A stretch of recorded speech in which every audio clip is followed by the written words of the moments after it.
I don't stay home alone anymore. I've never been much of a believer in the supernatural before. I don't have nerves of steel. Sudden loud noises make me flinch just as much as the average person, and I won't lie and say there aren't nights where I sleep in my parents' room and leave the nightlight on after a particularly disturbing horror film. But I've never actively bought any outlandish stories people tell me about ghosts or demons, nor am I an overtly religious person that goes to Mass every Sunday.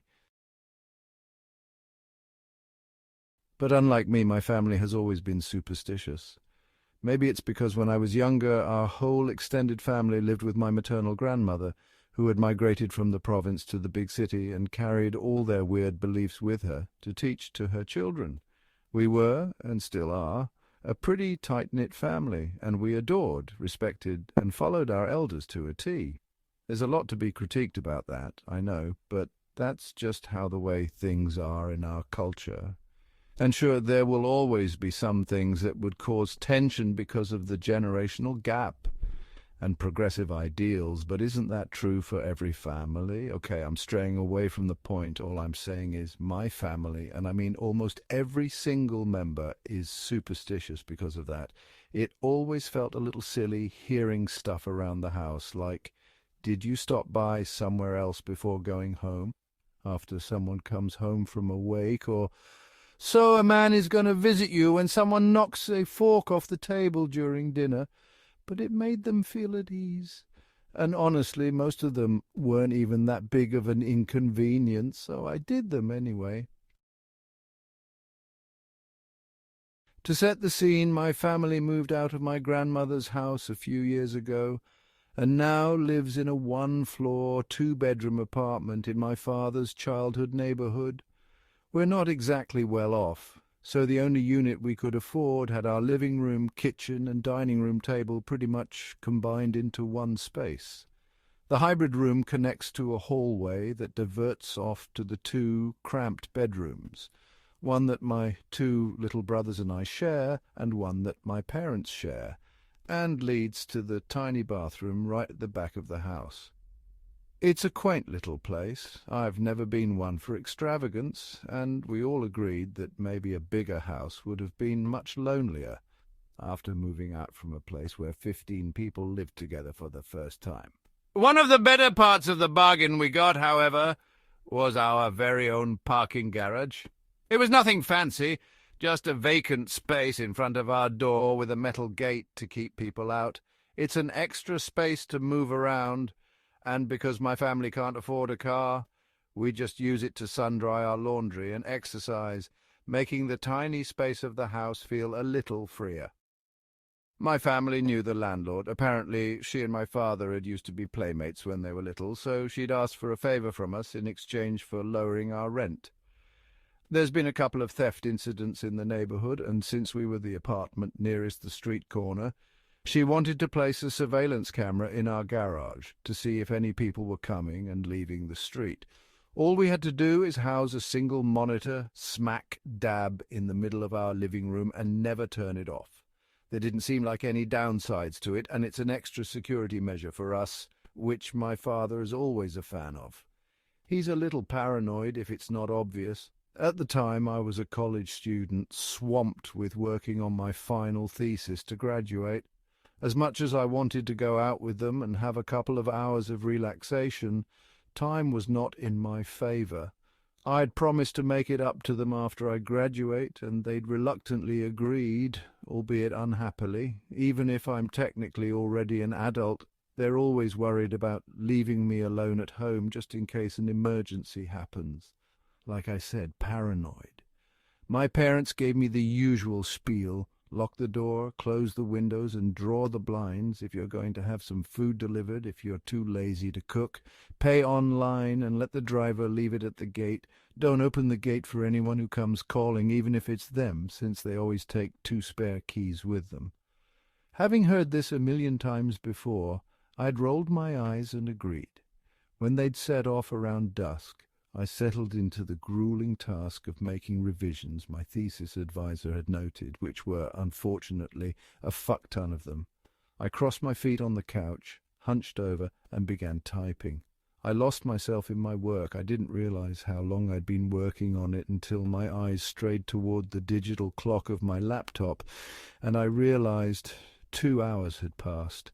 My back ached and my stomach was rumbling, but I didn't feel like cooking or placing an order for delivery yet, especially since I was almost done editing the 3rd chapter. A knock sounded. "Pued po ba akong pumasok?" a voice asked out of the blue, sounding right outside the front door. "It's in my native language, which means 'may I come inside?' in English." My head was still swimming from all the revisions I'd been doing, my eyesight a little hazy from staring at a laptop screen for so long that I didn't immediately register that something was wrong. I opened my mouth to respond when my brain finally caught up with the situation, and I froze. "Hello, Po." "Puede po ba akong pumasok?" they said again with another couple of knocks. The voice was a young woman, soft and sweet, asking politely if she could come into the house. It sounded so amicable and kind, and that's probably why I didn't notice the puzzle pieces adding up. My eyes flew to the surveillance footage blaring on the monitor. My blood chilled. Our gate was still closed, still wrapped with a metal chain and sealed with the fancy steel lock my dad made a point to buy despite our limited budget, saying its security was worth the price tag. And the place where the voice was coming from was empty. No one, at least not anyone the camera could see, was standing outside our door. The knocking grew louder. "Puede po ba akong pumasok?" Dimly, I recalled that one little quirk my grandmother always had. Right before she entered a room, especially a house, she would knock on wood and go "Tao po" before she said anything else. The phrase translates roughly in English as "I'm a human." I've always thought of it as stupid. Even as a child, I always reasoned that obviously you're a human, so there's no need to announce it. But people, every single time they visited, would, for some reason, say that exact phrase with a questioning look on their faces before they entered a building. When I asked about it, my grandmother had plopped me in her lap and explained that way back in the old days, before there were all these devices to keep people safe and secure. All our ancient ancestors had were doors to keep them safe from predators. The barrier would keep them safe from anything that wasn't human, like wild animals. But sometimes they would still hear knocking and scratching from the outside, and they could never be too sure if it was because a neighbor had come knocking or if it was a feral animal making it, and attack them if it was ever opened. The greeting became a reassurance, my grandmother had said, that whoever was outside would not harm them. "Puede po ba akong pumasok," the voice said again, in that high, sickly sweet tone that made me tremble. I didn't realize how often people used that greeting until it was suspiciously, glaringly missing. It felt absolutely wrong. My stomach sunk to my feet. The knocks that came after that were loud, harsh, and demanding. "Puede po ba akong pumasok," the voice became harder. The words were still polite, but I could hear it was getting agitated, angrier, and there was still no one standing outside the front door. Cold sweat ran down my back. I was shaking, and I could feel the sting of tears making their way out of my eyes. My chest was tight and my throat was closing, but I clamped my hand on the top of my mouth and forced myself not to make a sound. I curled into a ball on the couch, eyes peeled on that fucking footage. From the corner of my eye, I think I see shadows of something moving from the shut curtains, but still nothing on that footage. I don't know what I was thinking at the time, that maybe if I didn't answer, didn't confirm that there was a person on the other side of the door inside the house, it would give up and leave. I don't know. I'm not sure why I thought that would work. But fear held me in place with a vice-like grip, and I just watched. Bang, bang, bang! The knocks weren't just knocks anymore. It sounded as though someone was pounding both their fists against the door. I could hear the wood rattle, the door fighting against the hinges. I could hear the metal creak, and my stomach churned violently, but I couldn't move. Couldn't make myself bolt to the bedroom or bathroom to hide. I felt as though any movement I made would make it angrier, even though logically it couldn't possibly see me. but logic had been thrown out the fucking window the moment the knocking started. "Puede poba akong pumasok?" the voice screamed, a terrifying, high-pitched screech that burned into my eardrums. I've never been a religious person, but in that moment I prayed. I prayed that if God existed, to please not let me die in my own fucking house before I even graduate college. I prayed that my parents would miraculously come home and save me. I prayed that they didn't, and that they wouldn't get hurt by the thing trying to force its way inside. I kept praying and praying and praying until I didn't know what the hell I was praying for. Then suddenly it stopped. I didn't move. I didn't even breathe. I waited, frozen, helpless. For a few glorious seconds I thought it was over. Bang, bang, bang! The door shuddered, and I could hear the wood of the door splinter. It was going to get in. It was going to get in. I forced my body to move. I bolted for the bedroom, slammed it shut, locked it, and heaped on whatever heavy thing I could find against it before scrambling to the very back of the room. Silence. The knocking on the front door stopped. And then it happened.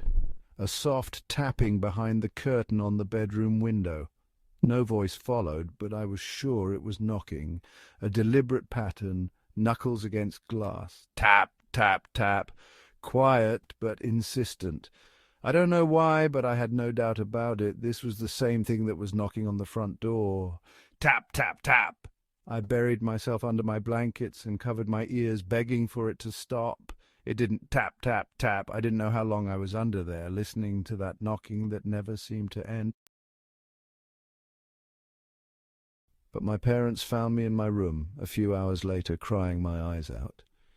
I don't remember the details of what happened afterward, really. I don't know how long it took for them to calm me down, only that it took a while. I don't know if I even managed to tell them what happened properly, but in whatever version they managed to understand, they looked deeply disturbed, and they didn't even question it, which I'll forever be thankful for.